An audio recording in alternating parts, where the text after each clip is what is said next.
कहानी की शुरुआत एक औरत से होती है जो अपने बेटे चोई के साथ काफी तेज बरसात में अपने घर की तरफ बढ़ रही थी। जहां पहुंचकर उन्होंने एक साथ खाना खाया। चोई हमेशा अपनी आंखों पर एक पट्टी बांधता था और साथ ही उसकी एक टांग नकली थी। वो औरत चोई को समझाने लगी कि उसे हमेशा अपनी आंखों पर वो पट्टी बांध कर रखनी चाहिए। और तभी अचानक वहां उसका पति आ गया, जिसने घर में आते ही उन दोनों के ऊपर इल्जाम लगाना शुरू कर दिया कि तुम दोनों घर से भागने की कोशिश कर रहे थे। और देखते ही ये बहस इतनी ज्यादा बढ़ गई कि चोई के बाप ने उसकी माँ को पीटना शुरू कर दिया। और अब चोई चुप रहने वाला नहीं था और अपनी माँ के मना करने के बावजूद भी वो अपनी आंखों की पट्टी हटाकर धीरे धीरे अपने पिता की ओर बढ़ने लगा। इसके बाद चोई का बाप उसके सामने से चलता हुआ चुपचाप घर से बाहर निकला और एक सड़क पर आ गया। चोई ने गुस्से से भरकर अपनी शक्तियों का इस्तेमाल करके अपने पिता की जान ले ली। थोड़ी देर बाद चोई की माँ रोते हुए उसे प्यार कर रही थी, पर तभी अचानक से उसने पूरी ताकत से चोई का गला दबाना शुरू कर दिया। पर तभी चोई ने अपनी माँ को भी अपने वश में कर लिया। खुद को छुड़ाने के बाद वो अपनी माँ को एक नदी के किनारे पर ले गया, जहाँ पहुंचकर जब उन्हें दोबारा होश आया तो वो जोर जोर से रोने लग गई।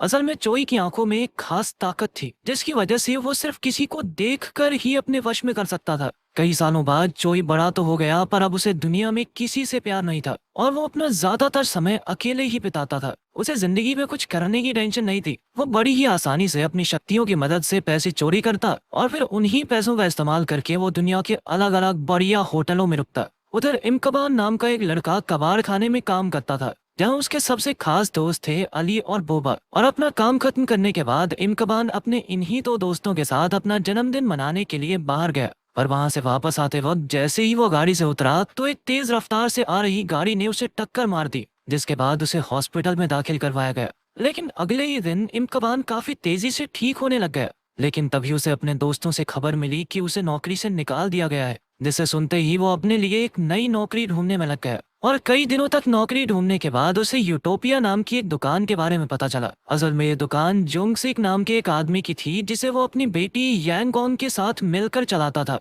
अपने और दुकान के बारे में जानकारी देने के बाद जोंगसिक ने इमकबान को बताया कि कैसे पिछले कुछ समय से उनकी दुकान से पैसे गायब हो रहे हैं और कैमरास लगे होने के बावजूद भी वो किसी को नहीं पकड़ पाए थे। अगले दिन जब इमकबान काम पर गया तो उसकी मुलाकात यांगोंग से हुई। उन दोनों के बीच काफी अच्छी बातचीत हुई और वो दोनों जल्द ही बहुत अच्छे दोस्त भी बन गए।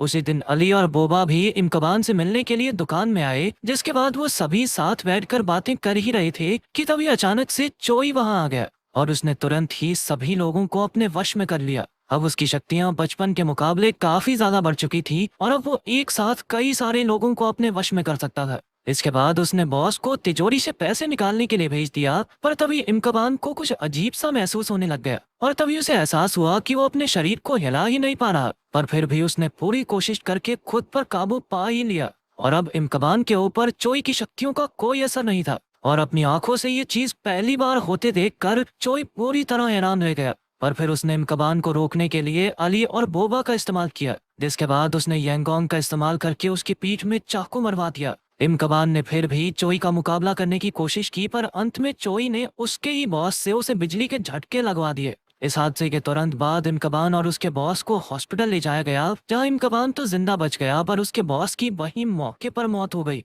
उधर चोई को समझ ही नहीं आ रहा था कि आखिर कोई इंसान उसकी शक्तियों से कैसे बच सकता है। और इधर इमकबान और उसके दोस्त दुकान में लगे हुए कैमरास की फुटेज को निकाल ही रहे थे कि तभी चोई भी उस वीडियो को लेने के लिए वहां पहुंच गया। लेकिन इस बार वो अपने साथ कई सारे और लोग भी लाया था, जिन्हें उसने अपने वश में किया हुआ था। खतरा देखते हुए अली और बोबा तो तुरंत वहां से भाग गए, लेकिन इमकबान उस सीसीटीवी फुटेज को लेकर वहीं पर छुप गया। लेकिन चोई भी इतनी आसानी से हार मानने वाला नहीं था। उसने इमकबान पर हमला करना शुरू कर दिया और जल्द ही उनकी लड़ाई दुकान से निकलकर सड़कों पर पहुंच गई, जहां चोई बिल्कुल अकेला था। और अब तक इमकबान भी समझ गया था कि चोई को हमला करने के लिए लोगों की जरूरत थी और इसलिए अब उसने चोई का पीछा करना शुरू कर दिया। जिसके बाद वो लोग सड़क के किनारे पर पहुंच गए, जहां जैसे ही इमकबान चोई का सामना करने के लिए गाड़ी से उतरा तो कुछ लोगों ने उसे घेर लिया। वो सभी उस वक्त चोई के वश में थे और उसी के कहने पर उन्होंने इमकबान पर हमला कर दिया। पर इससे पहले कि वो इमकबान को खत्म कर पाते, उसने अपनी इलेक्ट्रिक गन से चोई पर हमला कर दिया, जिसके जबरदस्त झटके की वजह से उसका ध्यान भटक गया। और इसी मौके का फायदा उठाकर उसने चोई के मुंह पर कपड़ा डाल दिया ताकि वो किसी को देख ही ना सके।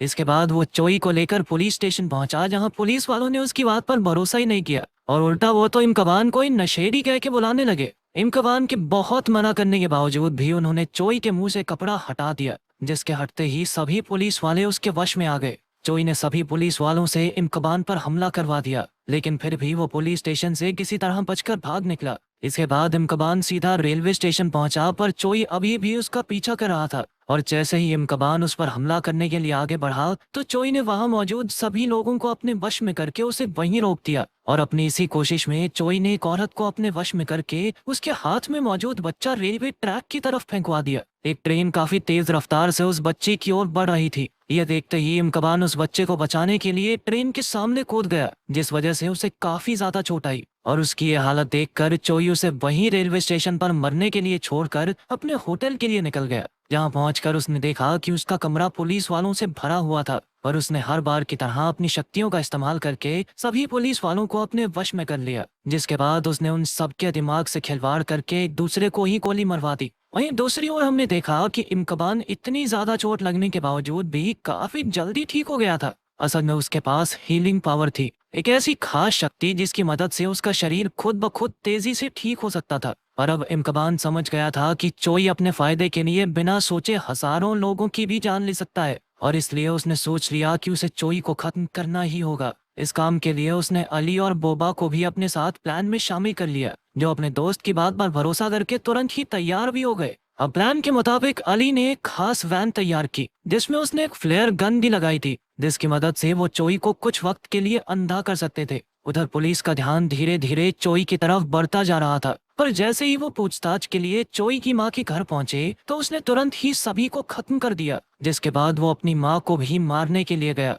लेकिन वो ऐसा कर नहीं पाया और ऐन वक्त पर अपना मन बदल कर वहां से चला गया। साथ ही उसने बैंक से चुराए हुए पैसों का कुछ हिस्सा अपनी माँ के लिए भी छोड़ दिया। उधर वो तीनों वैन में बैठकर पूरे शहर में चोई को ढूंढने में लगे हुए थे कि तभी थोड़ी देर के लिए इमकबान की आंख लग गई, और जैसे ही उसकी आंख वापस खुली तो उसने देखा कि बोबा चोई के वश में आकर अली पर हमला कर रहा था। वो तुरंत ही समझ गया कि चोई आसपास से उन्हें देख सकता था, और इसीलिए उसने गाड़ी से उतरकर उसे ढूंढना शुरू कर दिया। फिर अचानक से उसे चोई की एक झलक दिखाई दी, जिसका पीछा करते हुए वो एक इमारत में पहुंचा, जहां चोई ने पहले से ही काफी सारे लोगों को अपने वश में किया हुआ था। इसके बाद चोई ने उन्हीं लोगों के जरिए इमकबान से बात करना शुरू कर दिया, और उसके मुताबिक सबकी मौत के पीछे सारी गलती इमकबान की ही थी। और वो कहने लगा कि इमकबान की गलती की वजह से इतने सारे लोग मारे गए, क्योंकि उसने बिना बात चोई के काम में दखल अंदाजी की थी। वो आराम से चोरी करता था और चला जाता था, लोग मरते तो नहीं थे ना कम से कम। अपनी बात खत्म करने के बाद चोई ने एक एक करके सभी लोगों को नीचे गिराना शुरू कर दिया,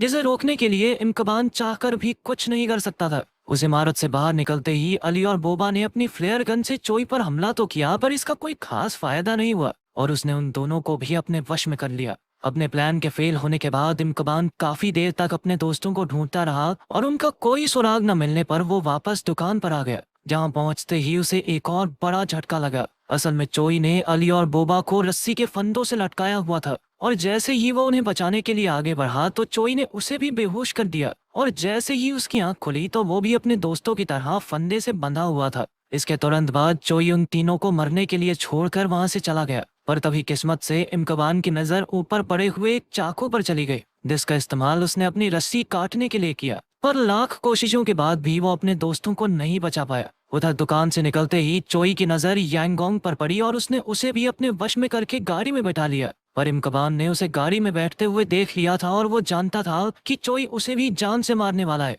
इसलिए उसने पूरी रफ्तार से उसका पीछा करना शुरू कर दिया। इमकबान को अपने पीछे आता देख चोई ने उसे रोकने के लिए सभी ड्राइवर्स को अपने वश में करके एक बहुत बड़ा एक्सीडेंट कराने की कोशिश की। पर इस एक्सीडेंट से पहले ही इमकबान की मदद करने के लिए अली और बोबा की आत्माएं उसे दिखाई दी, जिन्होंने उसे वैन में लगे एक खास बटन को दबाने को कहा, जिसे दबाते ही वो वैन एक्सीडेंट से पहले ही पूरी रफ्तार में वहां से निकल गई। उधर चोई यांगोंग के साथ एक ऊंची इमारत की छत की तरफ बढ़ रहा था। जैसे ही इमकबान छत पर पहुंचा तो उसे सबसे पहले चोई ही दिखाई दिया, जिसे देखते ही उसने उसे मारना शुरू कर दिया। पर तभी उसकी नजर कोने में खड़ी यांगोंग पर पड़ी, जो उस वक्त चोई के वश में थी, और इसी मौके का फायदा उठाकर चोई ने इमकबान पर गोली चला दी, जिसके बाद उसने उसे बेरहमी से मारना शुरू कर दिया। और इससे पहले कि वो इमकबान को खत्म कर पाता, वो चोई को उसके परिवार के बारे में चिढ़ाने लगा। इमकबान ने उसके परिवार के बारे में कुछ ऐसी बातें बोलना शुरू कर दिया जिससे चोई का ध्यान भटक गया, और इसी मौके का फायदा उठाकर इमकबान चोई को पकड़कर छत से नीचे कूद गया। इस हादसे में वो तो अपनी जल्दी से ठीक हो जाने की शक्ति की वजह से बच गया, पर चोई जिंदा नहीं बच पाया।